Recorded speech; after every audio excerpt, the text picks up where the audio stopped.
We fight to win. That means we lose until we're ready. Congratulations on Andor Season 2. I love Andor. I could not wait for this season to come out. Now, Cassian is one of the most morally gray, deeply conflicted characters in Star Wars. What does it feel like to dive even deeper into that this season, and how has your understanding of him evolved? I mean, every character of Andor lives in the gray areas, because it's realistic, as realistic as a galaxy far, far away can be. But what we're trying here is to tell a story that you can connect with, and we're full of contradictions, That's why it's beautiful to play a character like this, because so rich, so interesting and complex, that as an actor, I mean, this is what you beg for, I'm gonna miss this character, and I'm gonna miss the writing of Tony Gilroy. Well, we're gonna miss you as this character, but before that happens, we got Bix, who is traumatized, Cassian is protective. There's this deep love between them. How would you describe where Cassian and Bix's relationship stands going or in season 2, and how do they carry that out in the middle of a war? Well, I mean, I think you cannot join a rebellion, you cannot be part of a revolution if you don't understand love, Love is behind everything, There can't be a full sacrifice if it's not for love. Yes, a revolution, what's the climate, the social climate and the political climate for a revolution to erupt?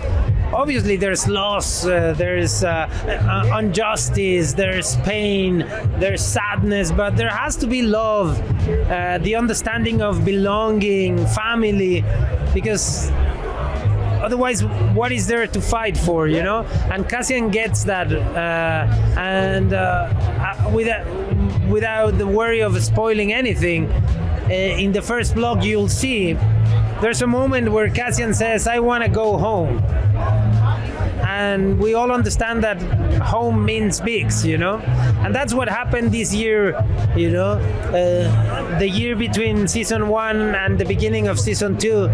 It was a very important year for Cassian and Bix. You'll see on the first delivery. Well, we cannot wait. Thank you so much for your time, sir. It was a pleasure to see you. Thank you. First of all, we are so excited that Andor is back. This is the best Star Wars show out there. But Bix is carrying so much this season. Trauma, PTSD, survival. Can you talk about your approach to bringing that to the surface, and can you talk about the deep love she has with Andor and where they're at the beginning of the season? Hold on. You just asked me like 7 questions in one. Okay, wait. Got it. I'm on it. I got you. Okay, so Bix, how I sort of approached the mental health and the PTSD element of it, it was a lot of research that I did, and I think through the stories that I heard and the people that I sort of spoke to, that sort of carried me through a lot of this. I think we all kind of suffer from anxiety here and there, and I think bringing a little bit of that is also helpful. And it's a season 2 of a show, so I felt really cushioned and protected to go to those places. And then what was the other one? Where the relationship stands going into season 2 with Andor. Relationship, that was probably one of my favorite parts about the season. And there's so much happening in this world, yet there's this beautiful love story in the core of it, and you get to see these two people sort of fall in love, and maybe if they were in a different place or maybe in a different time, things would have been a little bit different. But I think it's probably one of the most special moments of filming this show, was sort of creating that relationship and really showcasing it. You are incredible. Thank you so much for your time. I appreciate it. Thank you. You're amazing. Listen, Andor season 1 blew me away. Not just because it was Star Wars. It had less of the Star Wars iconography than most of the shows, but it was just a great series. And I want to talk about Mon Mothma, because she's been in Star Wars for quite a while. You played Mon under both George Lucas and Tony Gilroy. What's been the biggest difference in how the character has evolved through those lenses? Well, I think she has evolved, and that's what's so extraordinary. And we're now at a point where we get to learn about her history, about her relationships, about her daughter, about her husband, about her work. And And I think what's really special in season 2 is that we really have to see her take some big risks, step out of the shadows, and step into her own sacrifice. Incredible. Look, I know they're pulling you legs. You got to do a picture, but thank you so much for stopping by. We appreciate it. Thank you. Listen, I'm a huge fan of your work. Congratulations on Andor season 2. This show is absolutely incredible. Season 1 blew me away. But Cyril's obsessed with Cassian, but to Cassian, he's a complete non-entity. He's Cyril's Achilles heel. What do you think Cyril's greatest strength and weaknesses are? Well, I think Cyril is, he's an obsessive, he's a romantic, he's incredibly driven, he's also a fantasist. So I think he's got an incredible amount of ambition, and he sees things through to the end, and he's careful and considerate, also impulsive. But ultimately, a lot of those things are quite good qualities in a person, but when you attach them to a structure like the Empire, they can be dangerously used for nefarious deeds. So, I don't know, I think his downfall is that he is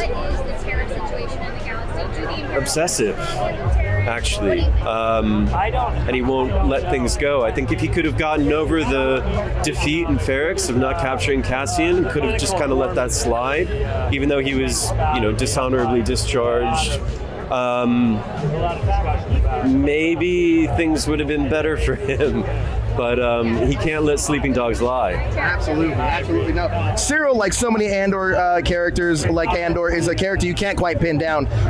Is he redeemable? Has he gone too far? And what does that say about the world of Andor? Has Cyril gone too far?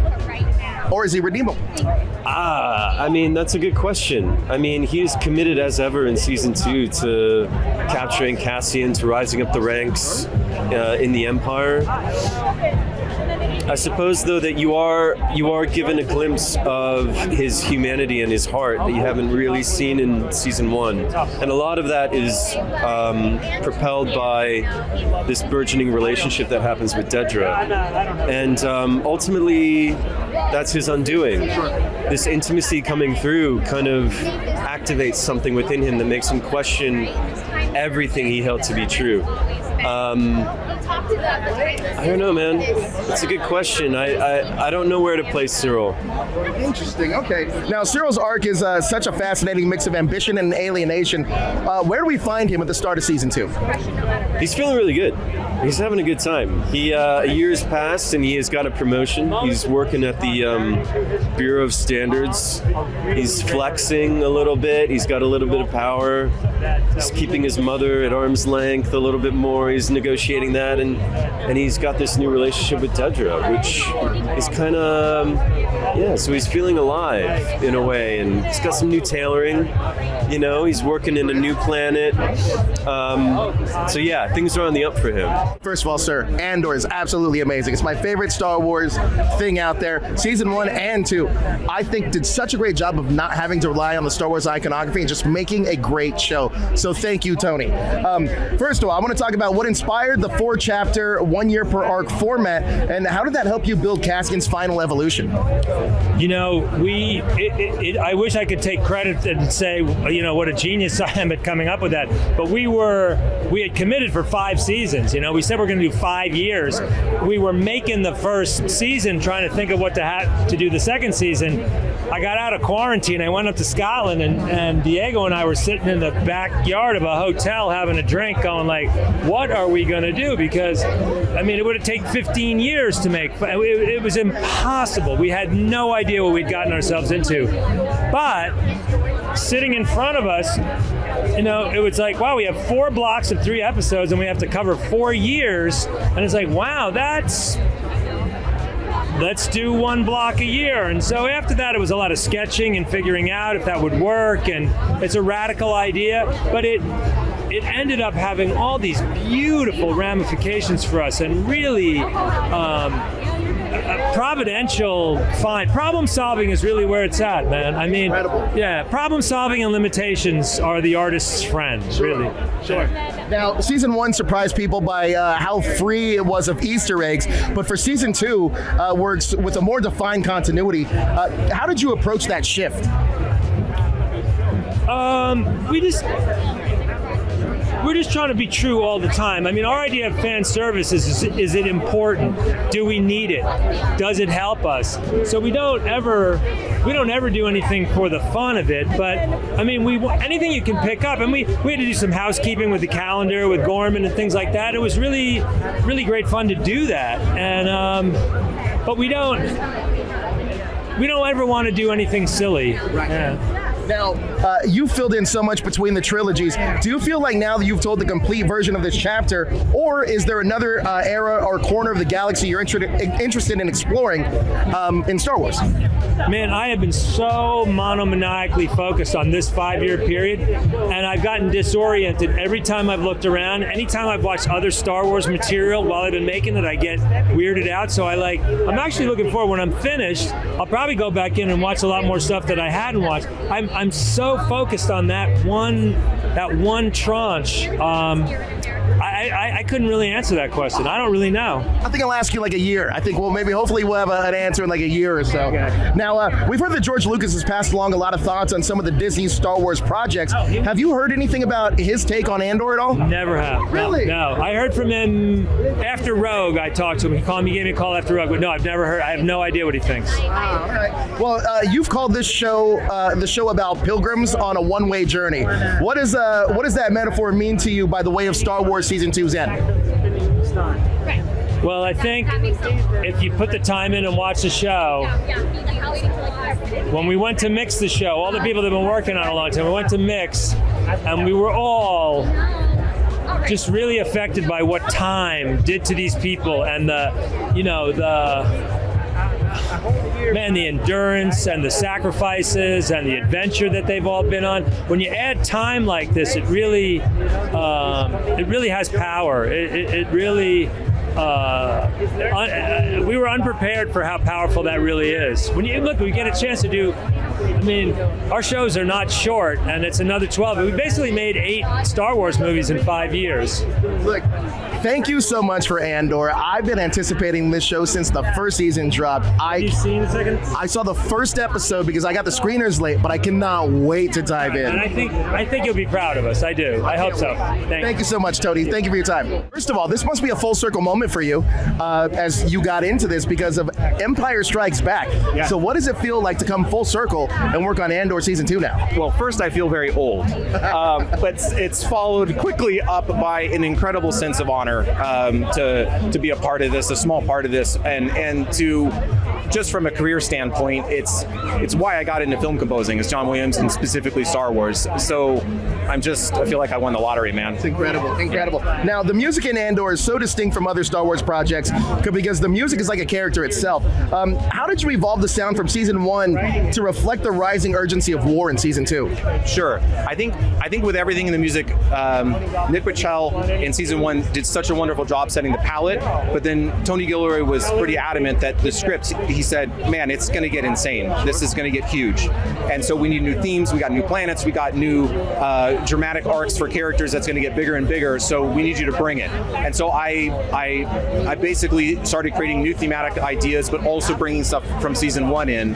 And so it was great. It was a wonderful challenge, but it was almost like a giant puzzle piece that you're slowly putting together while simultaneously trying to reflect where the script goes. Now, speaking of that challenge, can you give me a little breakdown of if there was a particular scene or character's arc that inspired a unique musical motif this season?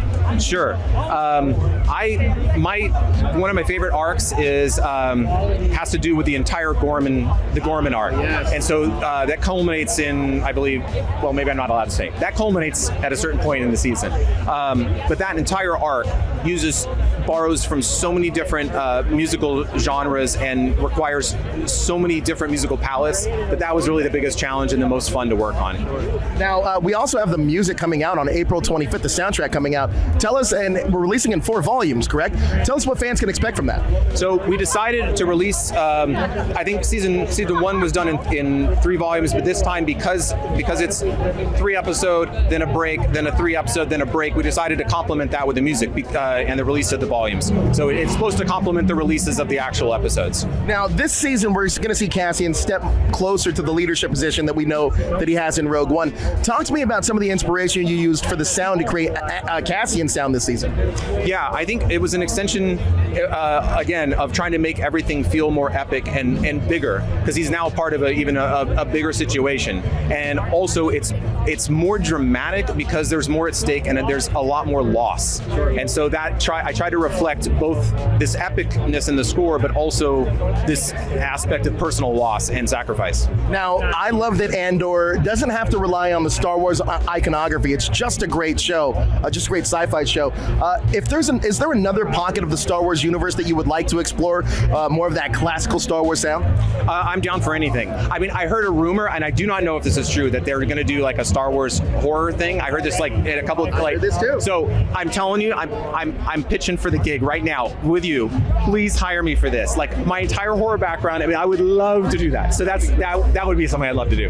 Well, look, congratulations. Thank you so much for your time. I really appreciate it. Congratulations to Andor Season 2. Thank you. What a swell party this is. My daughter marrying a man. It's for the cause. We're helping a gay couple stay together. I loved Wedding Banquet. I saw it at Sundance and have been obsessed with it. Oh, cool. Now, you have not pulled double duty like this since Spa Night, I believe. What was it about the Wedding Banquet, about this moment in time, that had you like ready to go the full hog again? Yeah, getting to co-write and direct this film, it was a long process, but it was really inspired by, Ang Lee's The Wedding Banquet. And it's a film that I love. It's a film that's very personally meaningful for me. It was the first gay film that I ever saw. And rewatching it as an adult, it really inspired these feelings and insights and memories of conversations that I've had with my boyfriend about, potentially getting married and about potentially having kids. And so like any great piece of art, like that film really inspired me to make this film. And so I really used that inspiration, motivation, and personal experience to reimagine The Wedding Banquet for today. And when reimagining it, did you have these actors in mind? Were there any actors you had in mind, any that came as the big surprise later? Because it just feels like the casting is pitch perfect in ways I wouldn't expect, like Lily, rom-com queen now. I know. She should be. I think Lily's incredible. Like, I love her lightness. I love her sense of humor. I did not write these actors for these roles, partially out of like kind of superstition. Like I'm always afraid I'm gonna jinx it, but I'm so happy with the cast that we ended up with. Our casting director, Jenny Ju, and I worked very hard to pull together a group of actors who would feel like a family, and I love the generosity and vulnerability that they show, the intimacy that they share. These dynamics are so beautifully drawn, and it's because our actors are just incredible people, and I could not have asked for a better ensemble. Of course, some surprises Han Gi-chan, I had never met him before, and I remember having a Zoom audition with him. And you know how some people have golden retriever energy? Ki-chan has French poodle energy, and Min is a French poodle. And so I was very happy to meet him. And then, Yoon Yo-jung, who is such a legend of Korean cinema and Academy Award winner for Minari, when we sent the script to her, she was very humble and she said, I feel a little old playing the mother of this character. What if I made her grandma? Oh. So that role was initially Min's mom. Wow. And so it was this situation where it's like, we brought in the best actors. Even if some of the context changed, we kept the heart. And I think it really made for what feels like a very organic ensemble of people. Yeah, absolutely. Speaking of Yoon Yo-jung, I mean, the generational aspect of the story is so important. And you thread this line between, potentially introducing these characters as potentially caricatures and then humanizing both of the parents or grandparents. Yeah. Can you talk about working with Joan and Yajung for that? Yeah. These matriarchs in the film are incredible. And I wanted to show how even though they might have conflict with their children or grandchildren, that it's not coming from a place of hate, that it's actually coming from a place of care, and just not necessarily knowing kind of how that person needs to be cared for or what their priorities are. And I think that allyship is incredibly difficult and is something that you have to constantly work on, and I think is kind of also parenting, you know? And I think that process never ends, even once your kids become adults. Like, you have to understand how to parent. And I love that ultimate conclusion of like compassion and understanding that these characters display. And I'm just so excited for people to get to see Joan Chen, a legend of Chinese cinema, and Yoon Yo-jung, a legend of Korean cinema, get to be in scenes together. Definitely. Now onto the actual wedding banquet itself, if you will. I love that we have this like traditional aspect of Korean culture included, but and it's in such like a funny, like so many funny things happen in this sequence, but it's still respecting where it came from. Can you talk about bringing that in? Yeah. I think people have this idea that rituals and traditions are set in stone, and that we have to stick to them by the book.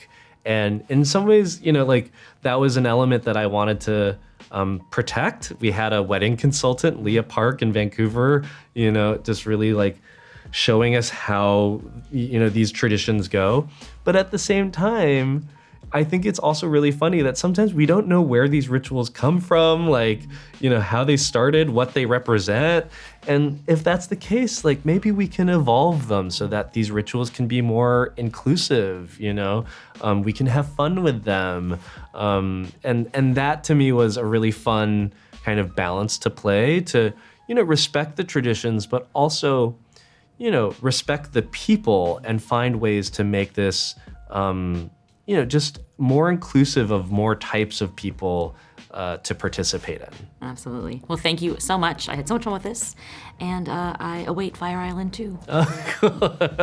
We're always thinking about it. We're always thinking about Top of mind. Yeah. Cool. Everything in this house is gay! The accident made me realize I need a fresh start. Hi, Anna. How are you? Hi, I'm good. How are you? I'm doing great. North of North is such a beautiful and cozy show, so different from True Detective Night Country, which I recently saw you in. What was it that first stood out to you when you read the script? When I first read the script, I think the first thing that stood out to me was how much I related to the situations that CIA was in and the character, and I just felt that the kind of world that the writers had created was something that reflected so much of what I grew up with. And so it just, that immediate connection, I think, kind of was also the immediate kind of like, okay, now I want it, now I need it, and I want to be a part of this project in whatever way possible. I love that. Now, one thing that's really great is to see the growing dynamic between Siaya and her father, Alistair. But that the first episode, final moments are still seared into my mind. How did you react to that? And do you think Siaya has successfully forgotten? I mean, how could you forget? How could you forget? I'm sure she wishes she could forget. The first time that I had heard about that moment, I literally like dropped to the ground and was like, what? That's so gross. It's so risky. I love it. I'm so invested in this project. I think, if you're gonna, go big or go home, and what better way to hook an audience's attention? Absolutely. On the flip side, the dynamic with your mother, with Needy, is flipped on its head by the end of the season when she learns about her painful past. How is she reevaluating that relationship now? I think, when we have complicated relationships with our parents, there can be a lot of resentment that exists from that, and the kind of, the conflict and everything that happens throughout the years. And you see your parents' pain, and you can grasp it, but you don't quite understand it. And, you can sympathize, but empathy is the harder thing to kind of give that loved one that grace to, really kind of be like, I can see why you're doing what you're doing, and I forgive you. And so I think, Siaya is like, she's upset with her mom because she never really got to be a child, and she had to grow up early to take care of her. And now her mom has become cold again, and this resentment of like, why won't you just heal? Why won't you just do what's best for all of us? Is something that I think is so real for a lot of people. But by the end of the season, when she really gets that clarity on why her mom is the way she is, why she's so protective, but in a cold way, why she like brings you close and then pushes you away. So I think, I think by the end of it, Siaya has a little bit more grace and forgiveness for her mother, but still definitely love at an arm's length. Yeah, it really leaves us in a place where obviously I want more. Like, you can see where more can be explored. The people are loving North of North. What have you heard about a potential season 2? What do you hope to explore with Siaya, should you get one? I mean, I haven't heard anything, but there's always, you have your hopes and dreams and what you want and daydream about and dream about for what comes next for these characters. You go in filming the first season, there's always that feeling of like, but now I need to know what happens next. And I want my character to be happy. I want these characters to be happy. And what does that look like? So yeah, I'm so happy people have really resonated with the first season and have fallen in love with all of these characters, because so did we in playing them. And who knows what happens next. Hopefully we get a take 2 for Siaya and Cook, because we're left wanting. So thank you so much. You've done an amazing job, and I cannot wait for even more people to see it. Thank you so much. Who's the loser now, bitch? No. What other secrets does he have? You really want to know? Very excited to get to chat with you for this show. I admittedly came on board late on the bandwagon, but I love that I'm on board now. It's such a gripping show, such a gripping character. Now, I know you've talked a lot recently about how this wasn't originally supposed to be the end, but I'm curious, if this is indeed the final chapter for you as Hieronymus, how do you feel leaving the character here? I don't feel good about it at all. I mean, when you play a character for as long as I've played Bosch, you form, despite the fact this is a fictional character, you can't help but form a bond with that character. It becomes deeply personal. And I've been saying of late to people, I say, I miss Harry. He's a guy I would want to hang out with and have a meal with. There's a depth to that character. I find him a very interesting person. So in that regard, I miss him and miss playing him. And of course, we all remain close, the cast and the crew, everyone and all the creatives, and have other ideas and things, and we'll continue in some way, shape, or form to work together. But that day in, day out creative process and collaboration has been, without question, the most rewarding of my career thus far. And it's kind of like a all you can eat ice cream buffet, right?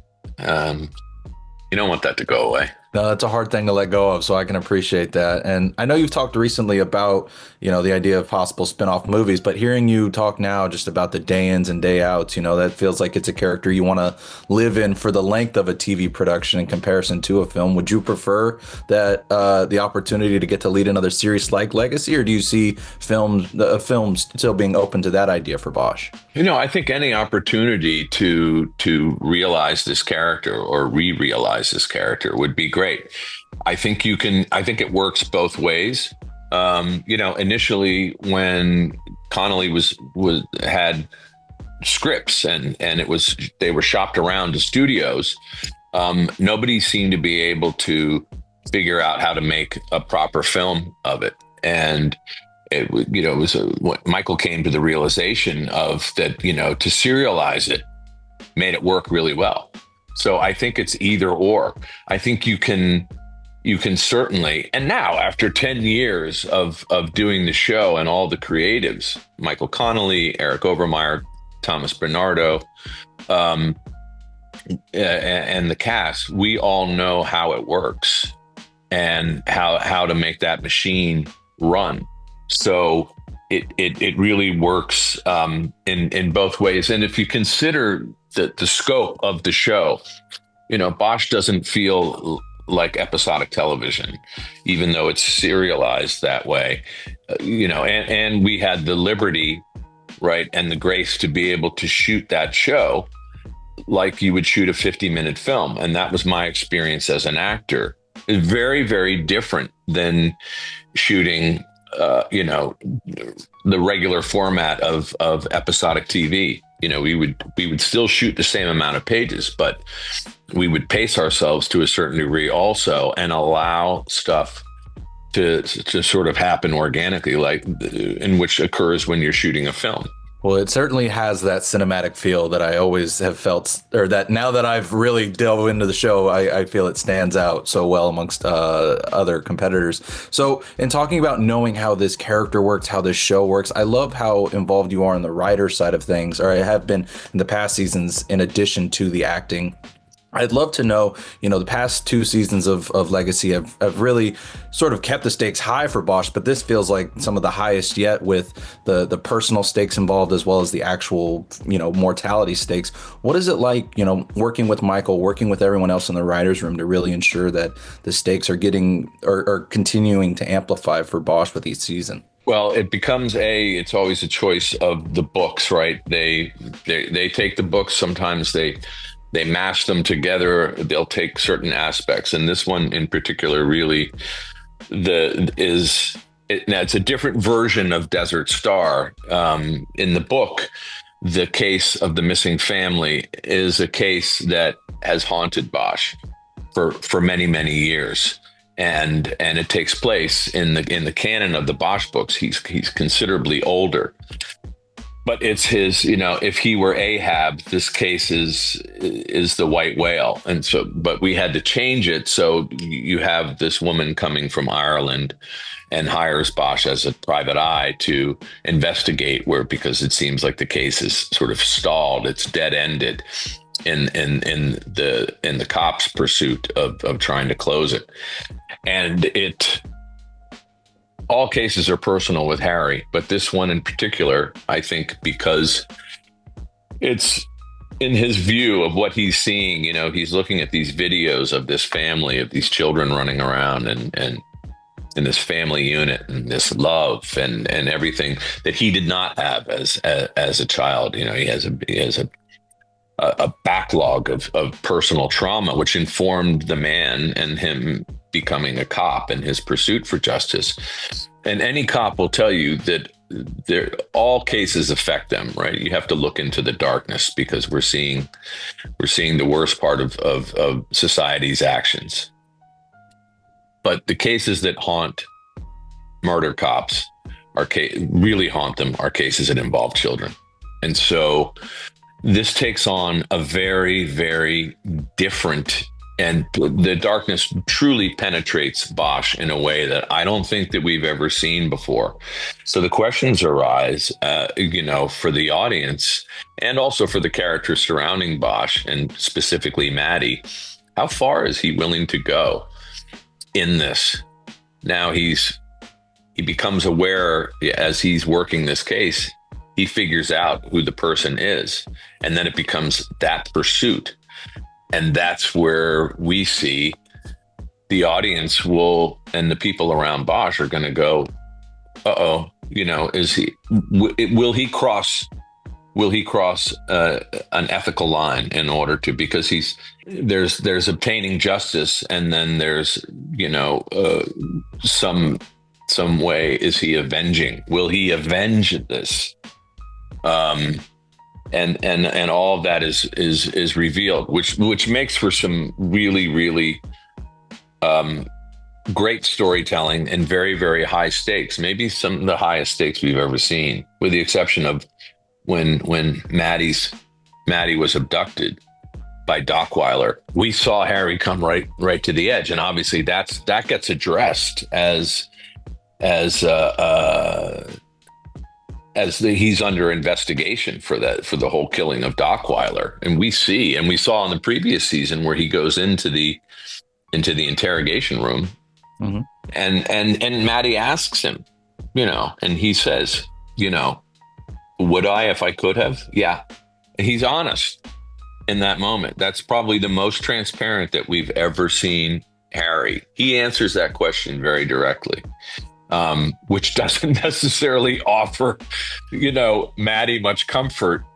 She understands it intellectually, but with all the other things that are swirling around in her mind, also the story that she's heard about Harry's experience in war in Afghanistan, it raises a lot of questions. Well, especially as we go into these final couple of episodes, I've seen up through 8, so I know we have some intense stuff on the way, and obviously I can't get into spoilers really. I see I'm coming close to time though, so I did want to ask. I mean, I know that the finale, I believe, of this season is supposed to set up Renee's introduction and spinoff, mm-hmm. and I'd love to, sort of a 2-part question here. What can you tease about her introduction in the show, as far as why she's here, as well as is there any potential involvement from yourself going into her spinoff show?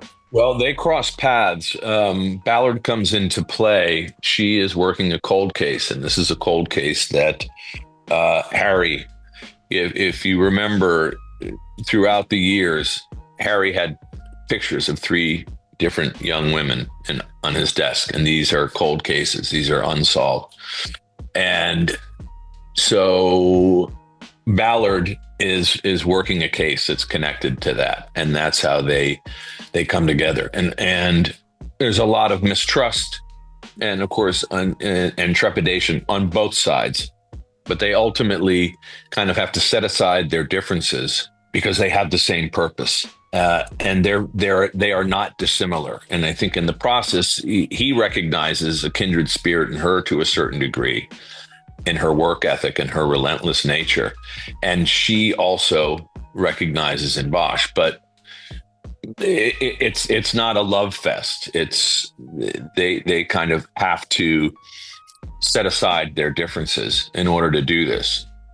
But Maggie Q is fantastic as the character, and anyone who's read the books, right? We all form our certain level of prejudice. We see and hear what we think the character will be, how it would be realized from the books. I can tell you with 100% confidence that the audience is going to be extremely pleased with her interpretation of Ballard. She nails it completely. And I think her show is going to be a great continuation of the Bosch canon. Well, I hope that means that Harry pops up on occasion, since that happens in the books. But in the meantime, I look forward to seeing how you guys close this show out for the time being, and keep the word going so that we can try and get you those movies. So Titus, thank you so much for taking the time. Truly an honor getting to talk with you. Well, I want to thank you, because ScreenRant, you guys have been incredibly generous and very, very supportive of our show forever. And I just want to express my own personal gratitude for you guys, because it makes a huge difference, and I really appreciate it. Justice will be done. One way or another.